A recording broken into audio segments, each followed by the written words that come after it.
El apellido Madero fue uno muy importante durante el Porfiriato, y todo comenzó con Evaristo Madero Elizondo. Fue un empresario exitoso, cuyo triunfo empresarial se dio en Coahuila y Nuevo León. Incluso, gracias a las exportaciones entre México y Estados Unidos, se vio beneficiado al crear una red de transportes.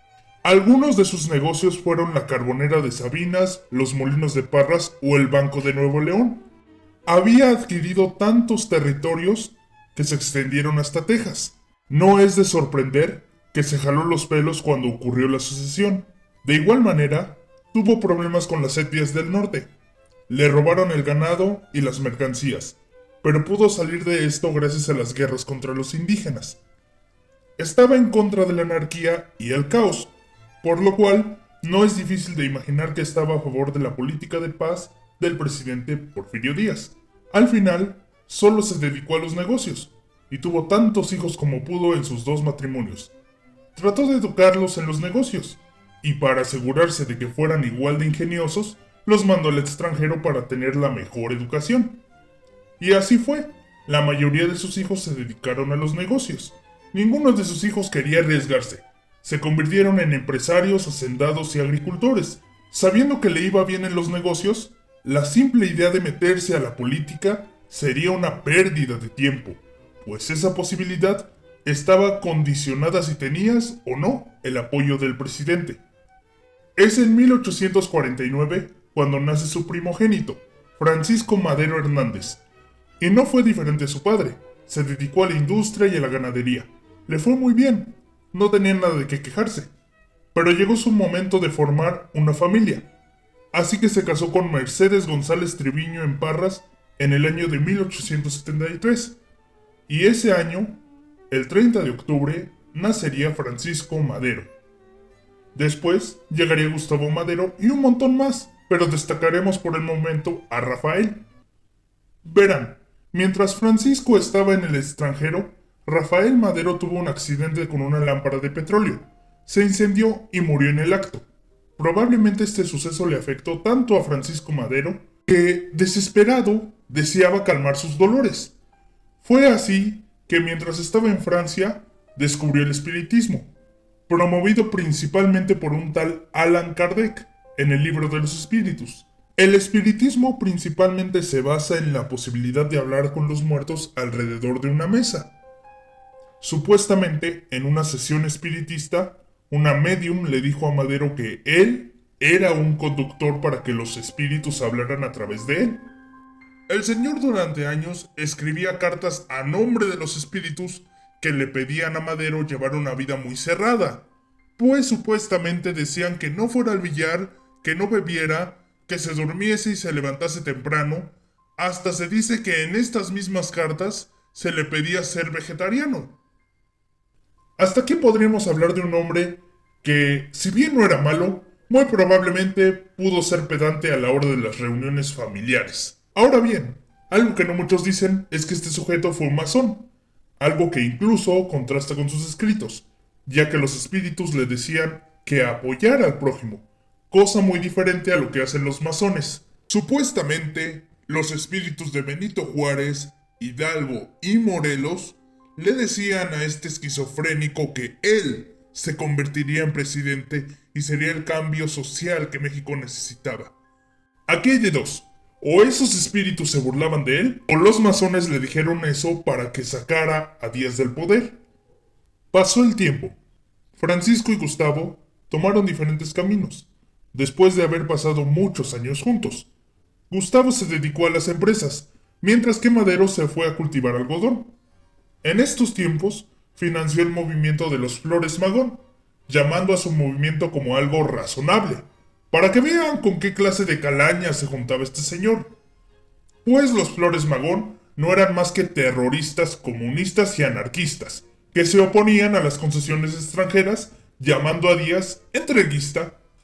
Estos enfermos mentales quisieron consolidar la secesión de Mexicali para crear su república socialista. Afortunadamente, fracasaron.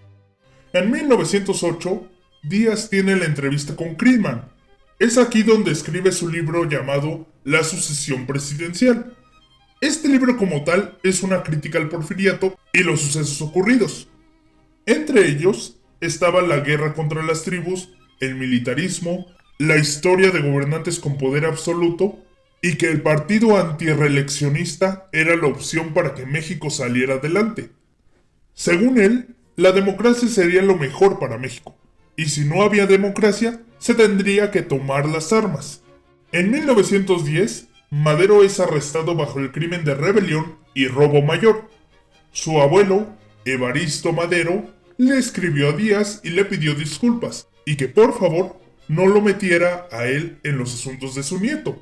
En su carta, también describió a Madero como un dolido y delirante que afirmaba que veía el fantasma de su hermano. Tras las rejas, llamó fraude electoral a la reelección de Díaz. Redactó junto a Roque Estrada el Plan de San Luis. Limantur se apiadó de lo que él llamó un idealista que no le hacía daño a nadie, por lo que decidió liberarlo, pero con la condición de no salirse de San Luis Potosí. Según todos los historiadores, Madero amaba la legalidad y la seguía al pie de la letra. Pero aquí se contradice la historia porque Madero salió del estado y se fue rumbo a Estados Unidos. Ahí lo esperaban sus amigos y su hermano lo ayudó con la recaudación de dinero, que supuestamente salió de sus empresas. Desde Estados Unidos le decía al país que debía levantarse en armas para el 20 de noviembre. El movimiento empezó mal. De hecho, el 19 de noviembre se descubrió que los Cerdán estaban conspirando y recolectando armas y bombas, por lo que la autoridad iba a arrestar a Aquiles Cerdán, pero ellos abrieron fuego, por lo que un arresto se convirtió en una balacera que terminó en la muerte de Máximo y Aquiles Cerdán. Para el 20 de noviembre, Madero cruzó la frontera y esperó a que llegara más gente. Apenas una docena de hombres se reunieron, pero todos murieron. Decepcionado, regresó a Estados Unidos. Evaristo Madero afirmó que la lucha entre Díaz y su nieto era como presenciar la pelea entre un elefante y un microbio. Aquí hay que aclarar que el presidente Taft ya estaba con Madero, ya que estaba cansado de que las empresas norteamericanas no fueran las más favorecidas. Así que rompió las leyes de neutralidad y dejaba que Madero pasara y saliera del país.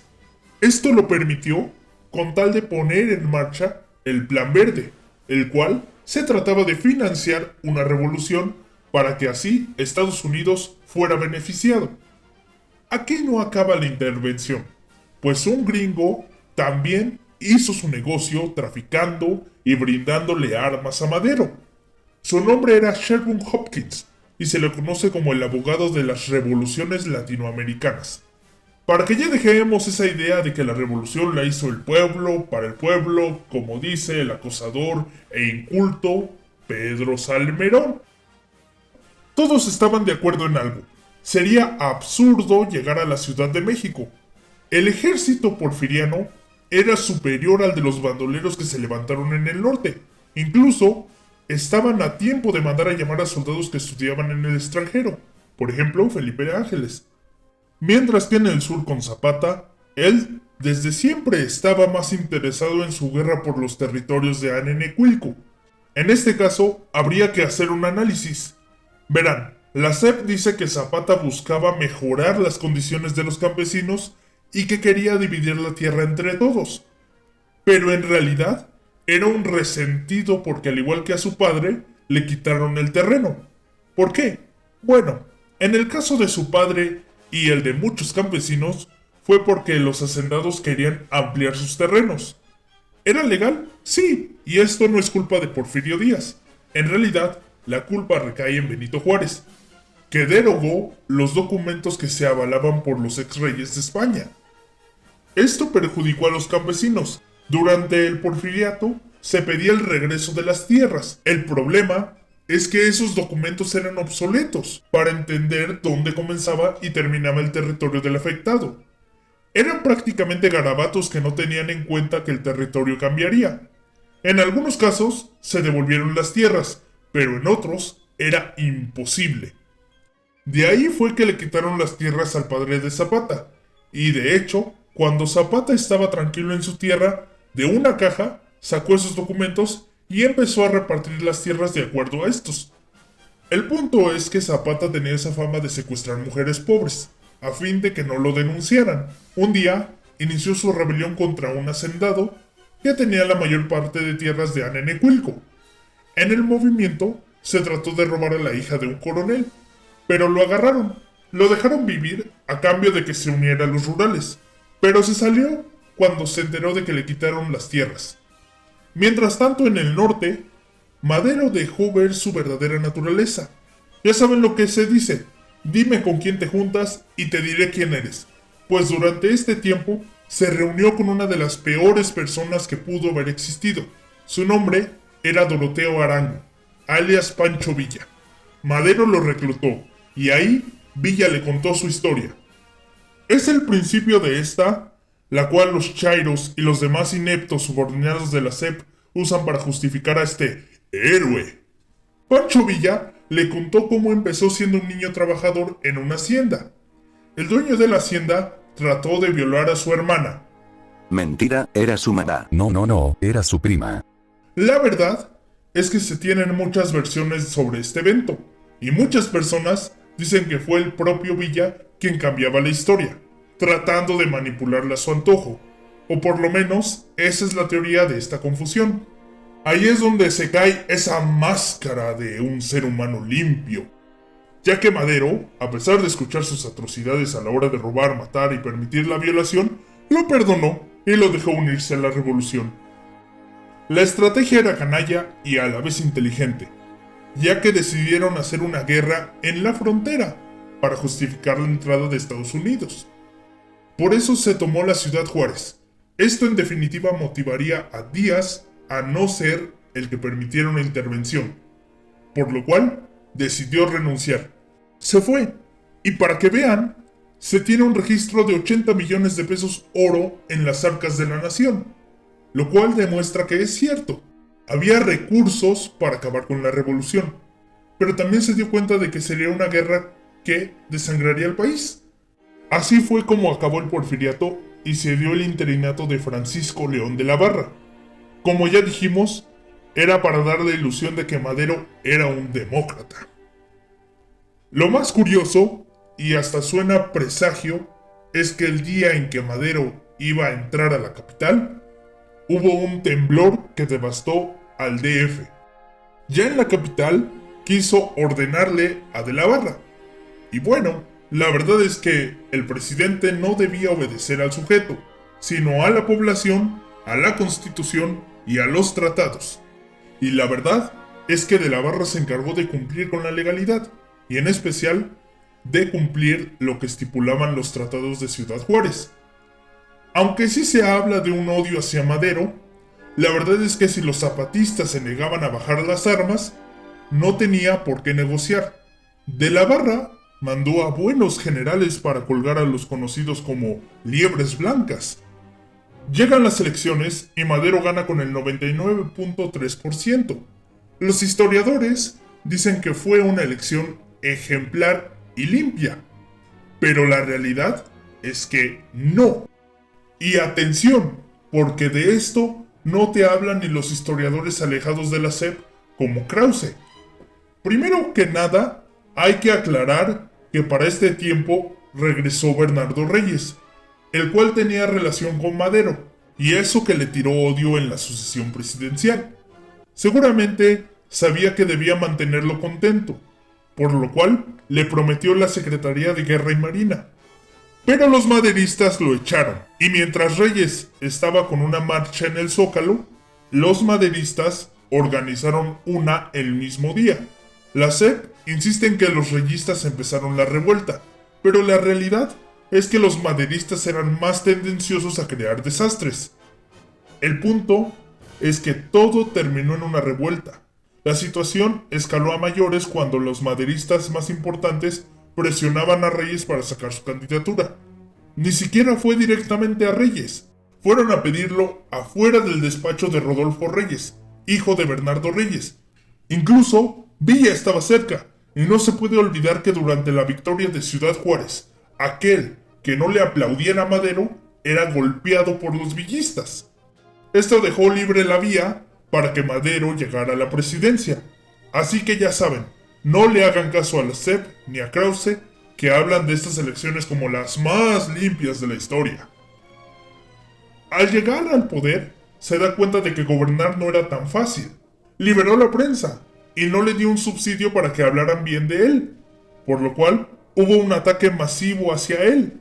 Se cree que la prensa estaba enojada porque no les daba el dinero, pero lo que nadie dice es que al triunfo del maderismo se quemaron periódicos porfirianos, por lo cual seguramente quedaron resentidos con Madero. Sea como sea, detrás de estos ataques se puede notar algo de verdad. Un ejemplo claro fue el de la masonería y el del espiritismo. ¿Y eso es mentira? Pues no. Y aunque digan que Madero respetaba la libertad de prensa, la verdad es que mandó soldados para que no se entregaran los periódicos que hablaran mal de él. El periodismo respondió lanzando los periódicos al aire para que le llegara la noticia a todo mundo. Ahora, aunque Madero hablaba mal del poder absoluto y de la pobreza en su libro, ¿eso de qué sirvió? Si cuando llegó dejó a todos los porfiristas. Incluso se comportó como López Portillo, ya que en Hacienda metió a su tío con la cínica excusa de que no iba a robar por ser familia. Mientras que a sus amigos los designaba generales o les ponía gobernaturas, como Carranza o diputados como Gustavo Madero.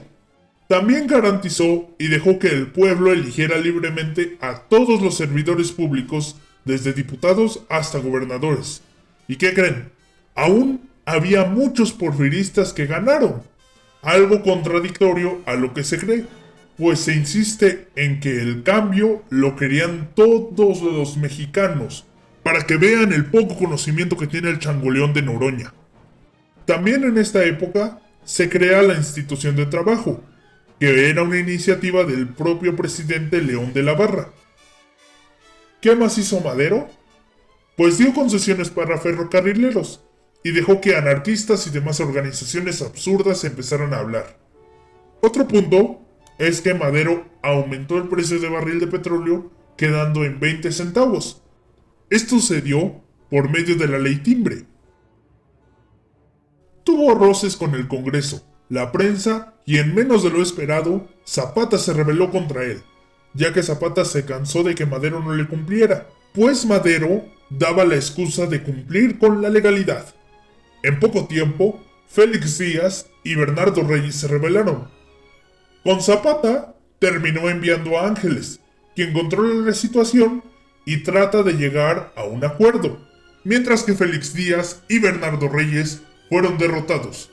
Félix Díaz por la falta de carisma y estrategia, y Bernardo Reyes porque Estados Unidos descubrió lo que planeaba, así que arrestó a sus aliados y le quitó las armas que tenía en Estados Unidos. Ambos estaban condenados a muerte, pero Madero les perdonó la vida. En el estado del norte, forma al ejército irregular. Esto le molestó al ejército, ya que sería como si el ejército regular hubiera perdido el tiempo entrenando y estudiando para que ahora estén a la par de Pancho Villa. Esta acción fue para darle gusto a Orozco, pero de todas maneras se rebeló. Orozco se supone que fue un empresario minero, pero también hay otras versiones que lo señalan como un rural. Pero, ¿por qué se enojó?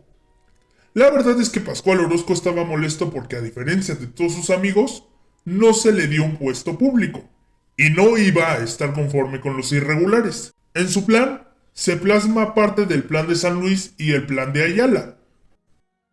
Tras la primera victoria de los orozquistas en Rellano, Madero tuvo que llamar del retiro a un general importante para la pacificación de indígenas. El nombre del general era Victoriano Huerta.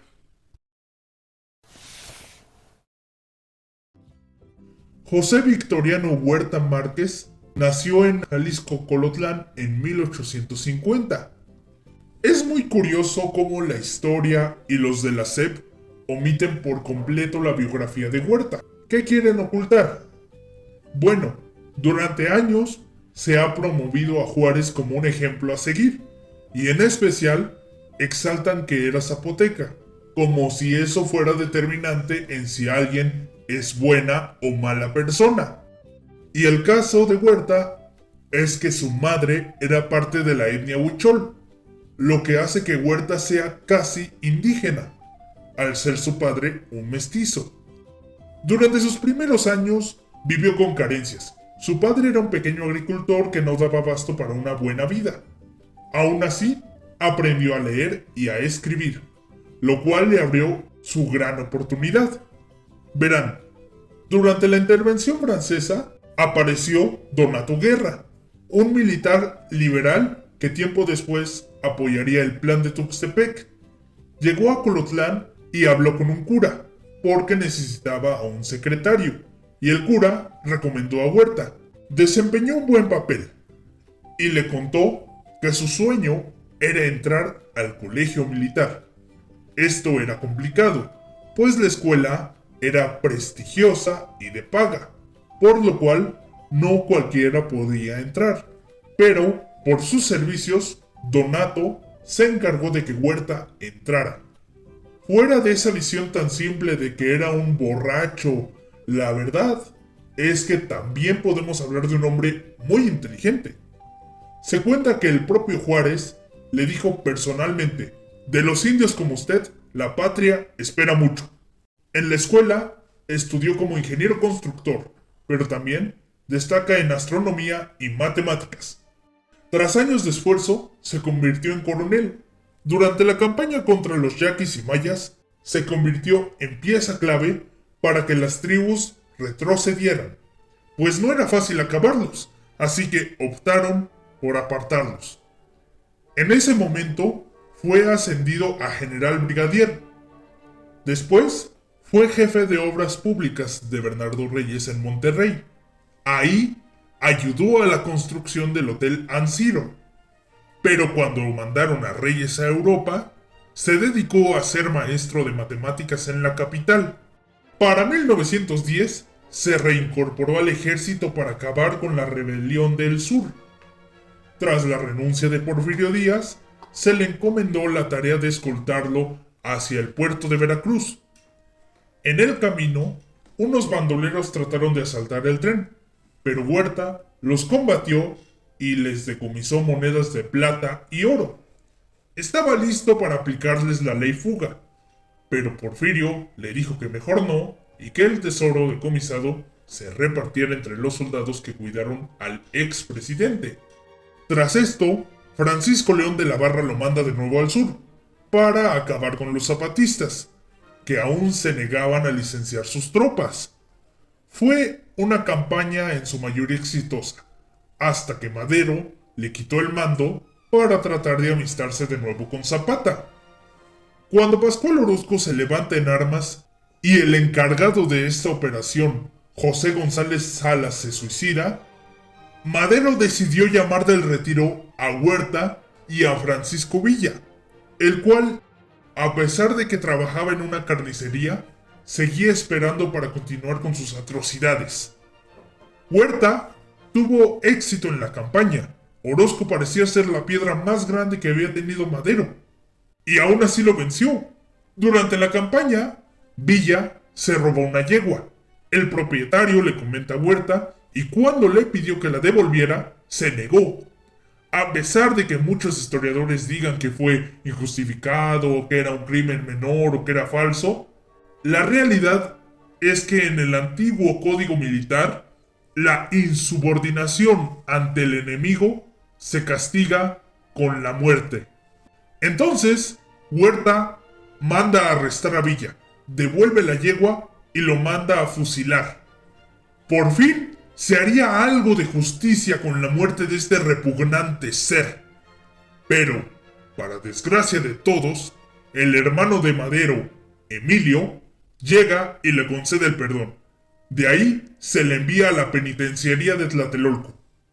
Huerta entró en cólera, ya que desde hacía tiempo le sugirió a Madero fusilarlo, por ser una deshonra militar.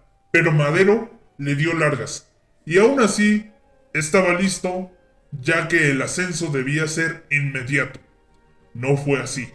Madero le dio largas y le quitó el mando de la llamada División del Norte. Se tardó meses, pero por fin le dio el ascenso. Huerta dejó otra vez la milicia para curarse de una enfermedad de los ojos. Madero enfrentaba un nuevo problema, pues ahora tenía que enfrentar la intervención extranjera, ya que Henry Lane Wilson, embajador estadounidense, le agarró odio, ya que se negaba a darle dinero para una empresa, argumentando que él no ganaba suficiente como embajador. Incluso mandó a su esposa a hablar con Sara Pérez, esposa de Madero. Nada de esto dio resultado. Wilson estaba harto de Madero, y aunque Estados Unidos apoyaba a Madero, también se estaba cansando, porque no hacía la voluntad de los gringos. Por lo cual, esperaban a ver si ya cumplía, y si no, estarían dispuestos a apoyar otra rebelión. Mientras tanto, en Cuba se encontraba Manuel Mondragón, un buen artillero que creó el primer fusil semiautomático, cuya carrera se vio manchada por la corrupción, ya que le metía una comisión a la compra de material de guerra. Esta comisión se la embolsó y prácticamente esto le hizo tener problemas con su ahijado, Felipe Ángeles. Para cuando llegó Madero, le quitó esa responsabilidad. Pero cuando ocurrieron las rebeliones, también lo mandó a llamar. Pero no llegaron a un acuerdo y solo se enemistaron. Hay que aclarar que a Mondragón ya estaban a punto de darlo de baja de la milicia. Pero en lugar de eso, solo le dieron licencia permanente. Por lo cual, estaba enojado, porque perdió el negocio, porque le obligaron a salir de la milicia, y también por lo que estaba haciendo con el ejército al meter los irregulares. Por todo esto, ya estaba planeando junto a otros militares su derrocamiento. Ya en México se terminó de planificar el golpe de estado. Incluso se invitó a Victoriano Huerta, el cual se negó. Para concretar el plan, era necesario sacar a un militar carismático y prestigioso como Bernardo Reyes. De hecho, hacían parecer que era un movimiento de reyes, para que más gente se uniera. Por otro lado, se debía liberar a Félix Díaz, un militar no muy bueno, que ascendió por el nombre de su tío, pero que también tenía esa ambición política y tenía cercanía con los militares importantes por ser el sobrino del generalísimo. También se unió Gregorio Ruiz y el yerno incómodo de Porfirio Díaz, Ignacio de la Torre y Mier, quien financió el movimiento.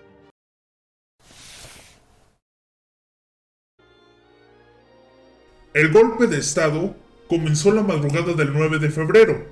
Reyes estaba encerrado, pero su prestigio le ayudó a recibir visitas y correspondencia de los conspiradores para salir de la cárcel. Y una vez que salió de la cárcel, en vez de irse a reforzar Palacio Nacional, que ya había sido tomada por los aspirantes de Tacubaya, con ayuda de Gregorio Ruiz, fueron a liberar a Félix Díaz.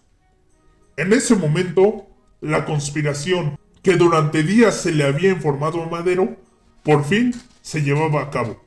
El chaparro no le hacía caso a nadie, y parece que se creía todopoderoso, porque en los testimonios se notaba que, por creer estar del lado de los buenos y tener apoyo de la divina providencia, él triunfaría. Por lo cual, podemos ver una necedad y una soberbia enorme de este personaje. Para su suerte, el general Lauro Villar tomó Palacio Nacional sin disparar ni una sola bala. Desarmó a todos los sublevados y arrestó a Gregorio Ruiz. Tras liberar a Félix Díaz, que se encontraba en Lecumberri, los militares llegaron al Zócalo, y si bien eran mayoría a las tropas de Villar, estaban en una posición desfavorable. Y no es que fueran cobardes, como dijo Taibo en su porquería de documental. Entre Reyes y Villar hubo un intercambio de palabras, pues ambos habían sido compañeros militares. Incluso Villar le pidió no avanzar, ya que no quería matarlo, pero era su deber. Al final, Reyes dio la orden de atacar. Tras esto, recibió una ráfaga de balas que lo mató. La mayoría de soldados se replegaron hacia la estación del tren rumbo a Veracruz, pero decidieron quedarse atrincherados en la ciudadela. Madero estaba enterado del golpe y por necedad y soberbia, pensando que solo con su presencia en Palacio Nacional todo se calmaría, llamó a cadetes del colegio militar, les quitó su día de descanso y fueron obligados a escoltarlo en la Marcha de la Lealtad. En un punto de la marcha se encontró con Huerta, el cual estaba en una especie de retiro. En este momento le quitó el tiempo, lo suficiente para no toparse con una fila de ametralladoras de Félix Díaz. De ahí se metieron a un local para esconderse, pues empezaron los balazos. En ese momento se enteran de que Villar fue herido en la refriega y Huerta se puso a sus órdenes.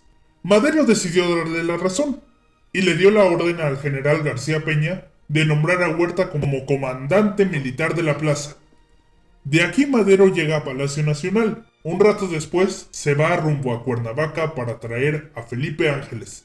Para este punto, Huerta le seguía siendo leal a Madero. Incluso mandó a fusilar a Gregorio Ruiz por conspiración y porque sería un peligro si Madero lo perdonaba, ya que podría convencer a los soldados de Palacio de unirse al movimiento.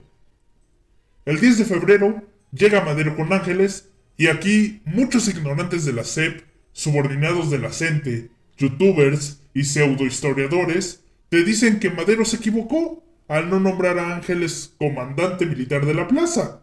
Esto es un absurdo, ya que Huerta era el único capacitado para el puesto, al tener el grado de general y ser ratificado por el Congreso, mientras que a Ángeles le faltaba la ratificación.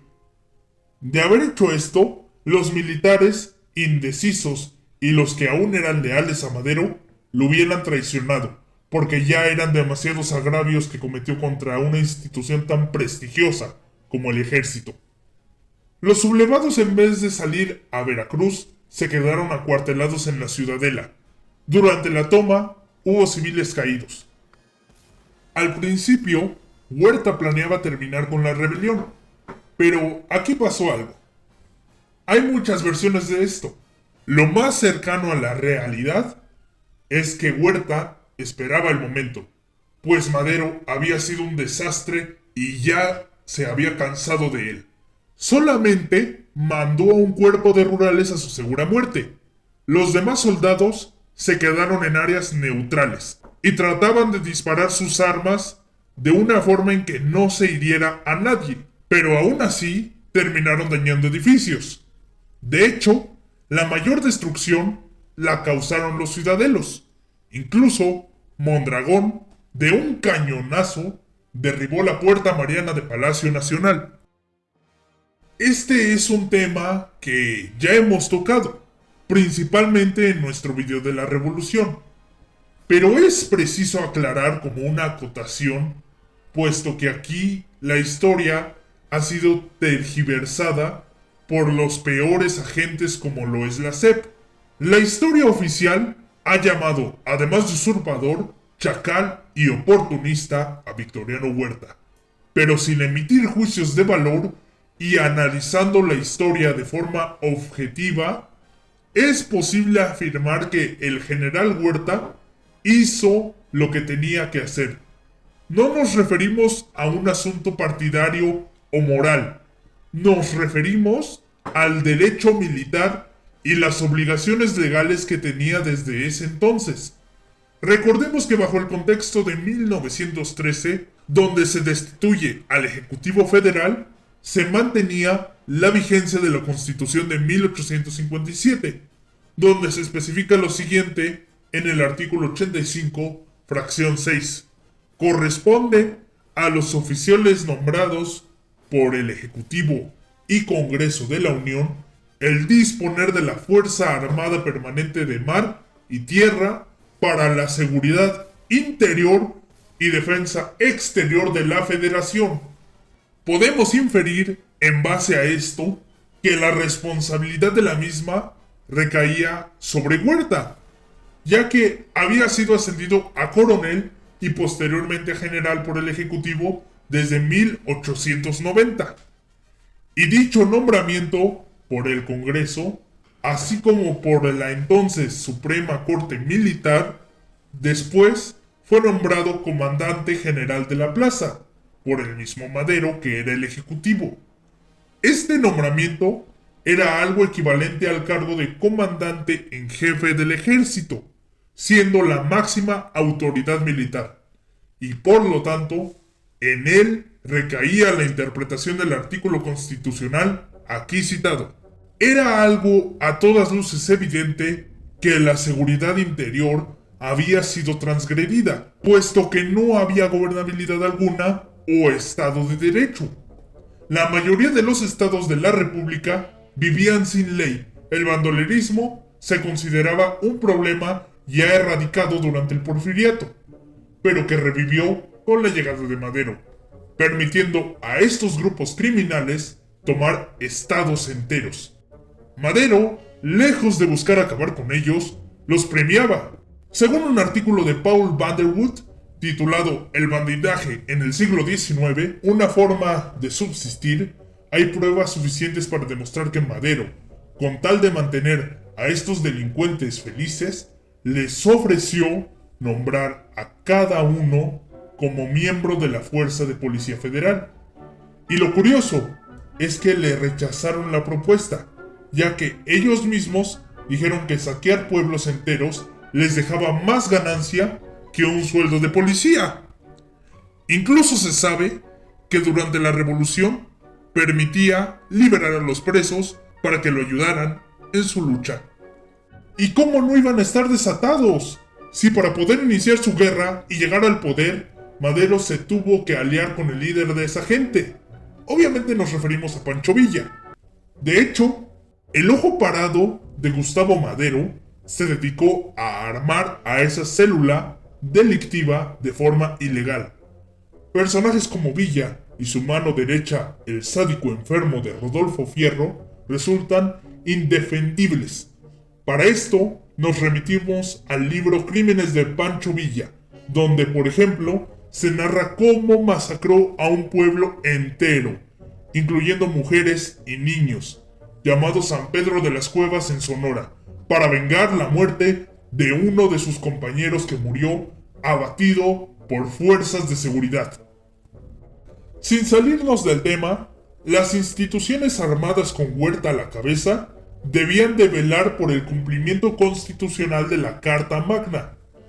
En el artículo 64 dictaba ciertas obligaciones en materia económica que el presidente debía acatar, y de no hacerlo, las Fuerzas Armadas podían aplicar una forma de estado de excepción para recuperar la legalidad y el desarrollo económico, que fue a lo que apeló Mondragón y posteriormente Huerta y Blanquet. En materia económica, Madero dejó al país hecho un desastre.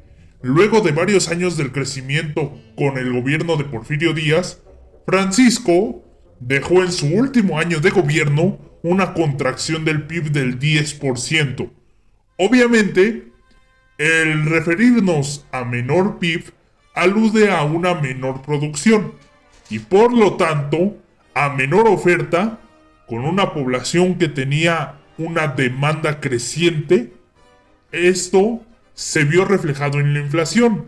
Los precios se encarecieron tanto que se generaron hambrunas. Y aquí vale la pena preguntar, ¿no es eso supuestamente de lo que se quejan los zurdos y defensores de la historia oficial al hablar del porfiriato? Porque en realidad había muchos más problemas de hambre, inseguridad y pobreza con la llegada de un incompetente masón como Madero al poder. Hasta la llegada del general Huerta, hubo una mínima recuperación económica. En su primer año, del 0.01%, y en el segundo, de 3.4%.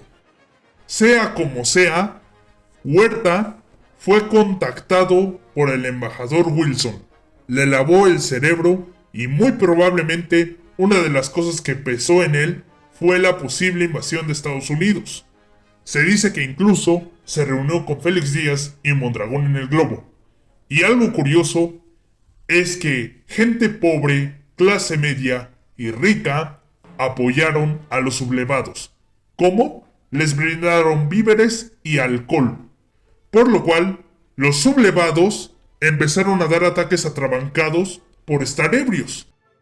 Huerta se da cuenta que debe cubrir sus huellas, por lo cual manda a llamar a su viejo amigo Aureliano Blanquet y a unas tropas de refuerzo. Para este momento, Gustavo Madero le jugó al detective y descubrió que sí había otro golpe de estado bajo las sombras. Al descubrir a Huerta, lo desarma y lo lleva ante Francisco y Madero. Al pedirle una explicación, él insistía en ser leal al gobierno, por lo que le quitó la pistola a Gustavo y se la devolvió a Huerta, con la advertencia de que tenía 24 horas para acabar con la rebelión. En adición a esto, el embajador Wilson habló con los embajadores para decirles que habría una invasión si el loquito no renunciaba, además de una inmensa recesión económica y más muerte de extranjeros que seguían viviendo en la capital.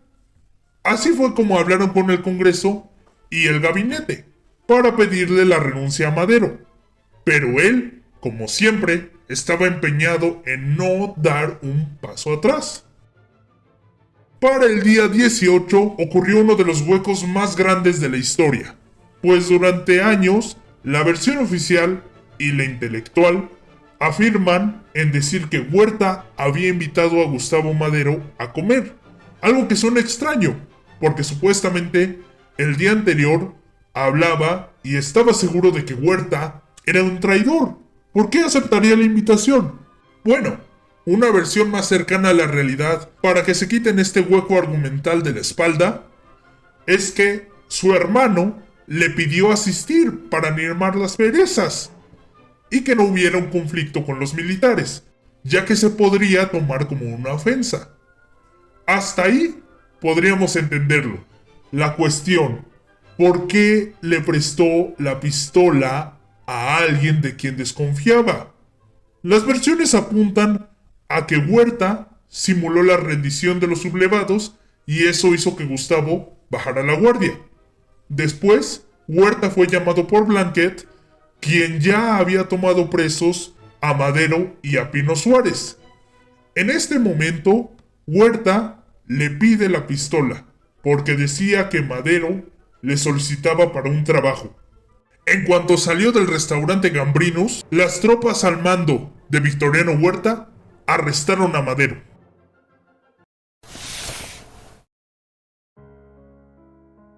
Mondragón llegó a Palacio Nacional y le pidió a Huerta que le entregara a los presos de Madero y Pino Suárez. Pero Huerta se negó. No podía negarse completamente porque tenía que ser fiel a aquellos que seguían siendo la cara del movimiento.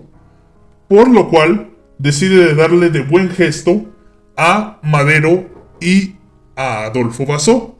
¿Por qué a Adolfo Basó? Bueno, Adolfo Basó era el intendente del Palacio Nacional, pero él disparó la metralleta que acabó con Bernardo Reyes, por lo cual decidió tomar venganza también de esto. Entonces se los entrega y se los llevan a la Ciudadela. Ahí Mondragón da la orden de dar una paliza a Gustavo, pero con lo que tal vez nadie contaba es que los soldados estaban ebrios y en vez de solo darle una paliza, también le sacaron los ojos y mientras se retorcía de dolor y se desangraba a los pies de la estatua de Morelos, un militar se acercó y le dio un tiro de gracia. Después se fusiló a Basó. El cuerpo de Gustavo Madero terminó irreconocible. Solo lo pudieron reconocer tras encontrar entre sus ropas el ojo de vidrio, una mancuernilla y el grabado en su camisa. A pesar de ser una tragedia, muchos no pudieron aguantar para celebrar, pues una mayor parte de la población lo odiaba.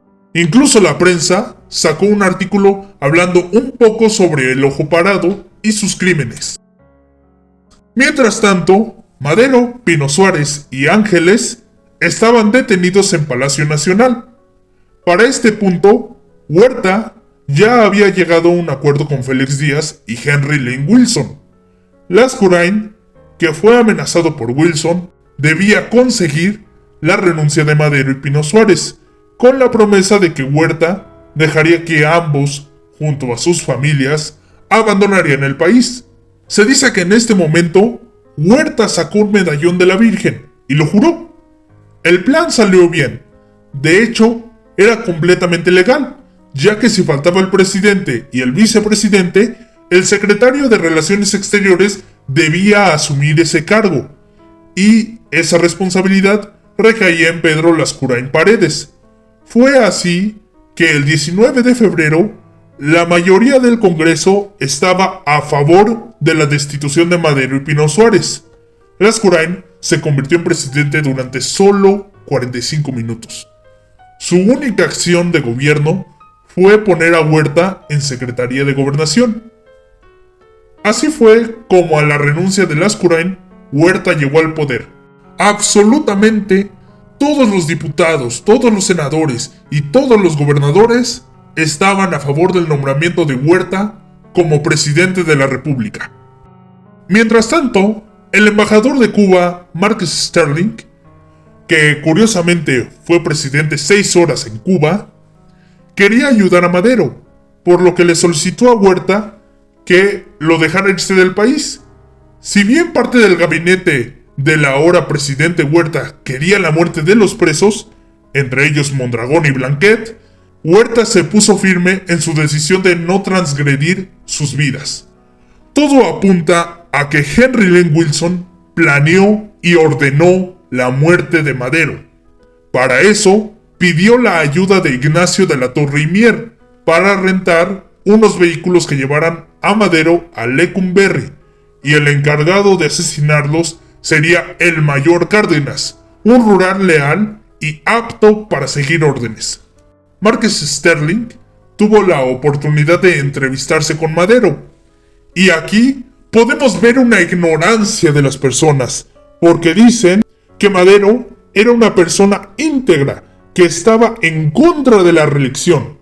Pues si leemos el libro Los últimos días del presidente Madero, escrito por el propio Marcus Sterling, Madero le dijo: "Si vuelvo a gobernar, me rodearé de hombres leales, que no sean medias tintas". Para este momento, Madero había renunciado, así que queda preguntarse, ¿a qué se refería cuando le robó la frase a Díaz?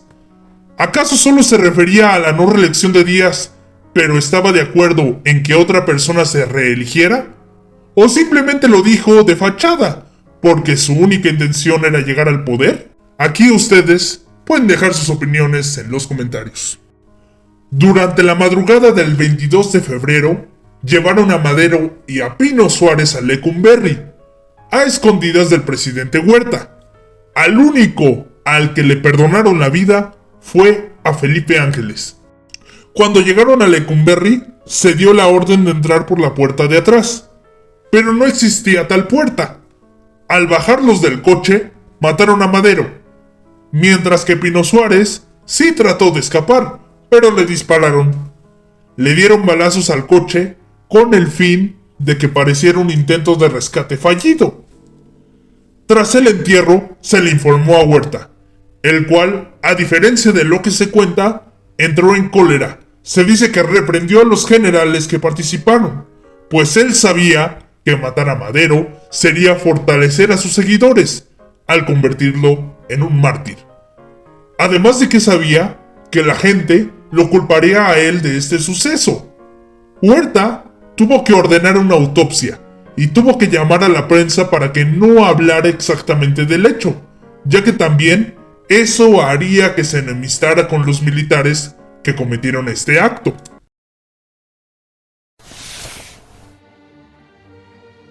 Sin duda alguna, la SEP ha hecho un esfuerzo enorme por ocultar todo lo que hizo Huerta durante su gobierno. Afortunadamente, aún se conservan los registros. Él, al llegar al poder, se propone a devolver el orden al país y a convocar elecciones. En esta etapa, trabaja con partidarios de Félix Díaz, pero seguían siendo hombres inteligentes. Entre sus filas estaba Mondragón, como secretario de Guerra y Marina, Francisco León de la Barra, como secretario de Relaciones Exteriores, o el mismísimo hijo de Bernardo Reyes, Rodolfo Reyes, como secretario de Justicia. Este era un compromiso obligado debido a el pacto de la embajada. Huerta cumple en cierta forma su palabra y convoca a elecciones para septiembre. Entre los candidatos se encontraba León de la Barra y Félix Díaz. Pero para asegurarse de que no llegaran ambos, a de la Barra lo manda con la misión diplomática de que Estados Unidos reconociera su gobierno, mientras que a Félix Díaz lo mandó como embajador a Japón. Gana las elecciones en septiembre de 1913 y continúa con su propuesta de ser un gobierno dispuesto a lograr la paz, ya sea por la buena o por la mala. Se considera que aquí es donde Huerta rompió el pacto de la embajada. Al gobernar, se presentó como una tercera alternativa, ni porfirista ni revolucionario. Su plan era reconocer que había razones reales que provocaron la revolución, por lo que dio unas propuestas que aliviarían estas problemáticas y así ganarse al pueblo. Pero también decía que era importante mantener el lema porfirista de paz, orden y progreso. Para pacificar al país, decidió aplicar mano dura. Cambió al gabinete por uno más confiable y de igual manera intelectual. Entre sus filas estaba Aureliano Blanquet como secretario de Guerra y Marina o José López Portillo como secretario de Relaciones Exteriores. Algo que es importante de decir es que para este tiempo ya se habían levantado en armas Carranza, por lo cual manda a Manuel Mondragón a reprimir esa rebelión, pero falla. Entonces lo culpó y lo sacó del puesto. Después se le culparía de estar conspirando en su contra, por lo tanto se va al exilio. Uno de los primeros aspectos de resaltar es que se retoma el Departamento del Trabajo, que se creó durante el gobierno de Madero, pero no se puso en funcionamiento por tanta guerra. Aquí se hace notar que en efecto es una tercera vía, ya que el fin de este departamento era ser un organismo regulador entre patrones y obreros, pero también apoyar con el traslado de personas a un lugar para trabajar y asegurarse de que todas las traslaciones de productos primarios y terciarios llegaron a su lugar de destino a tiempo y en forma. Es muy curioso cómo la SEP ha borrado todo lo que tenía que ver con Huerta, pero de las pocas cosas que han dejado fue la celebración del Día del Trabajo. Así es, mi querido espectador, el 1 de mayo de 1913 fue la primera celebración del Día del Trabajo. Pero no solo eso, pues también se instauró el descanso semanal, que solo existía en la capital como experimento, y era de un día, por lo cual se consideraba preferible que se diera en domingo. En la educación, Jorge Vera Estañol propone que las escuelas alfabeticen de manera rápida y eficiente.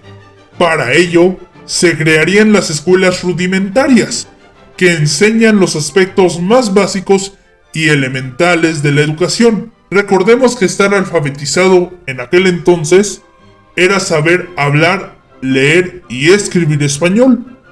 Por eso, el plan educativo de estas escuelas era enseñar español, leer, escribir, saber de aritmética básica, civismo e historia en un plazo no mayor a 2 años. Al igual que en el porfirismo, se planeaba llegar a todos los rincones del país, especialmente hacia las comunidades indígenas, para que pudieran integrarse a la sociedad. El plan sí se logró implementar, pero no completamente, debido a los problemas internos del país. Nemesio García Naranjo también ayudó en este aspecto, al reformar y mejorar los planes de estudio de todas las escuelas, desde jardín de niños hasta universidades.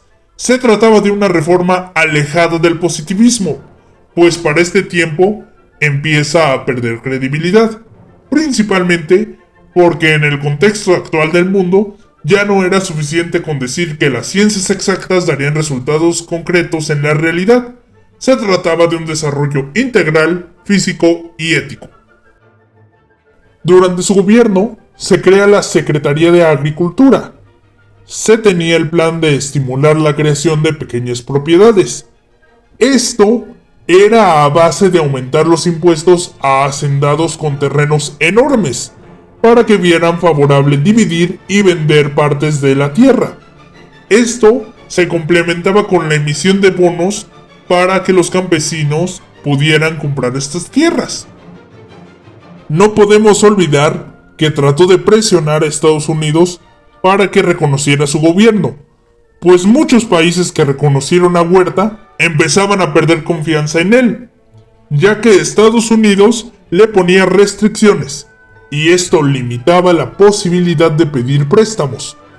Es ahí donde aparece Querido Moeno, un diputado chiapaneco que propuso hacer de dominio público los extractores de petróleo y al gobierno como administrador, a lo cual Huerta expone públicamente que está a favor de la propuesta.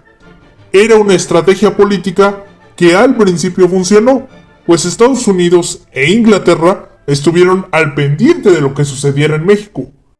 Al principio aumentó el precio de barril de 20 centavos a 75 para seguir metiendo presión, pero la inestabilidad del país no permitió que se continuara con el plan. En otras palabras, durante el gobierno de Victoriano Huerta ya se estaba pensando en una expropiación petrolera. Algo a destacar es que al principio de su gobierno mandó a matar a diferentes figuras políticas que se oponían a su régimen. Tal es el caso de Belisario Domínguez, quien a pesar de que se le infló por la revolución al punto de sustituir el nombre de Iturbide por el de Belisario, la verdad es que ni el Congreso lo tomaba en serio. Era prácticamente un payaso, que solo se dedicó a hacer señas obscenas y a meter cartas insultando a Huerta, lo cual naturalmente Huerta no le perdonó, pero lo dejó pasar al principio, ya que quería pacificar al país y estaba dispuesto a ofrecer amnistía y no perseguir a los primeros que se le opusieron, por lo que para el mes de octubre se cansó y lo mandó a matar. Esto, aunado a varias muertes, provocó la desconfianza del Congreso, que terminó pidiéndole a Huerta que garantizara seguridad o se iban a buscarla, lo cual se tomó como que iban a unirse a los revolucionarios. Como en ese tiempo el Congreso trabajaba todos los días, al siguiente día se sitió el Congreso y se arrestó a los diputados. Curiosamente, solo los diputados unidos al Partido Católico se salvaron, pues fueron informados de la sitiada. De aquí, muchos revolucionarios pensaron que la muerte de Madero también era culpa de la Iglesia y de los que profesaran una religión.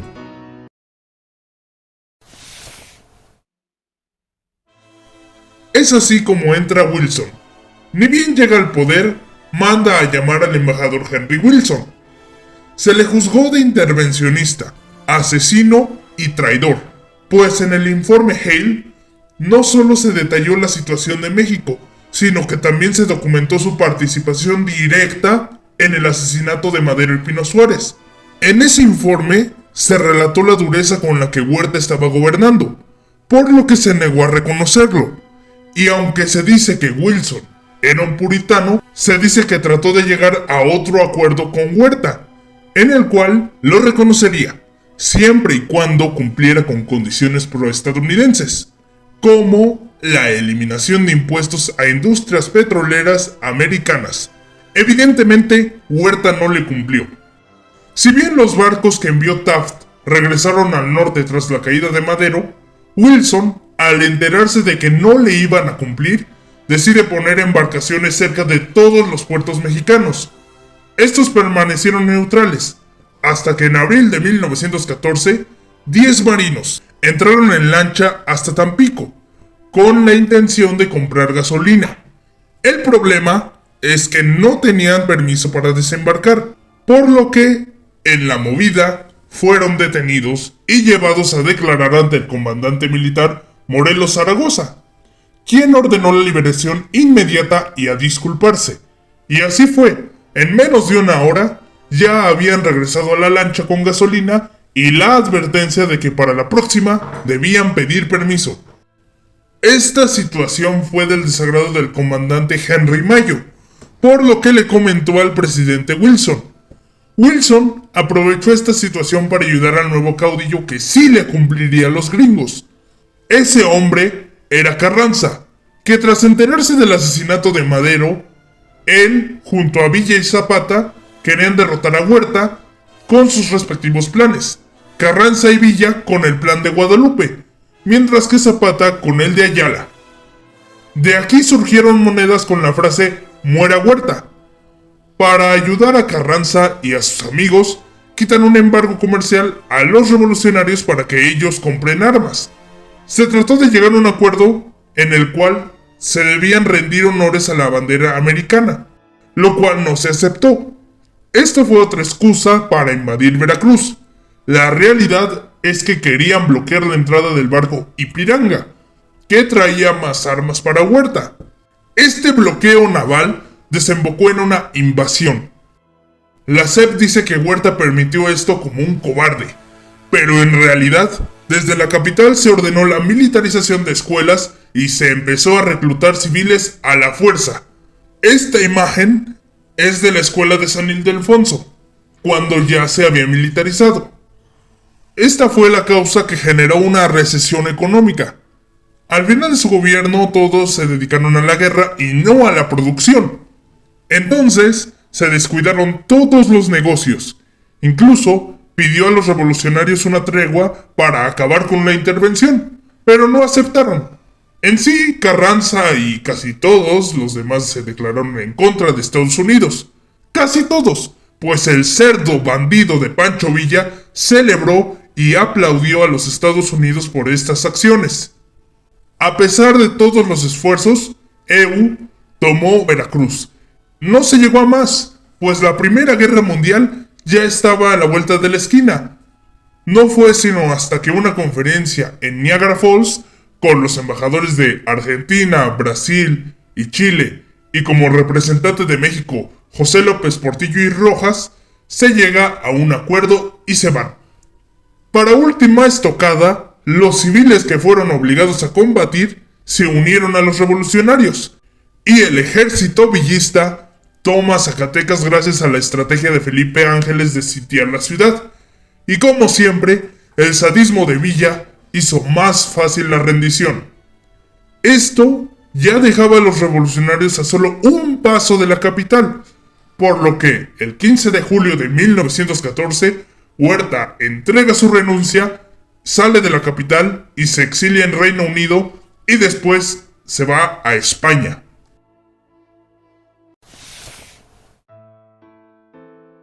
En el exilio, entró en contacto con los alemanes. La Primera Guerra Mundial ya había empezado, y el Imperio Alemán necesitaba a Estados Unidos distraído, por lo que le prometió que le daría armas, tropas y dinero para regresar al poder, siempre y cuando comenzara una guerra contra Estados Unidos. Huerta estaba acabado, se sentía decepcionado de sí mismo por haber defraudado el principio militar y por haber sido sacado del poder, por lo cual decidió aceptar para tratar de recuperar su honor.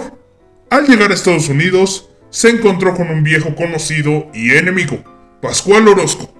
Ambos se unieron y estaban a punto de entrar a territorio mexicano, pero en la movida, tropas estadounidenses los detuvieron, ya que estaban violando el principio de no intervención.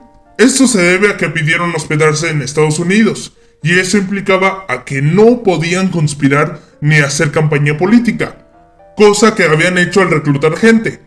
Orozco trató de escapar, por lo cual se abre fuego contra él. Huerta fue detenido y mandado a Fort Bliss. A pesar de ser cárcel, tenía un cuarto cómodo, donde viviría hasta el juicio. Se dice que ya se tenía una sentencia, y en eso, la cirrosis de Huerta empeoró, por lo que lo liberaron. Le mandaron un confesor con el cual juró que no ordenó matar a Madero, llega a su casa en Texas con su esposa e hijos y muere, el 13 de enero de 1916 en El Paso, Texas. Victoriano Huerta sin duda deshonró su título militar, y eso es imperdonable. En tal ámbito, fue un traidor, pero tampoco se pueden olvidar sus puntos rescatables ni debe imperar un enfoque de anacronismo al analizar su figura, que es lo que ha estado pasando hasta ahora. En cuanto a Madero, no podemos decir del todo que fue una mala persona, pero tampoco podemos decir que estaba completamente limpio. Hay que ser honestos, para el punto de la decena trágica había mucha gente que no quería a Madero. Ahí es donde la gente desencantada con la democracia estaba dispuesta a apoyar a otro. ¿Por qué se le alaba y se le llama apóstol de la democracia? Porque la SEP trata de justificar a sus líderes. Cuando fallan esos mesías que aparecen, siempre culpan a otros, sea al pasado o a otra circunstancia. Madero fracasó en sus planes. ¿A quién le echaron la culpa? A Porfirio Díaz, a los porfiristas, al pueblo, los militares y a Victoriano Huerta.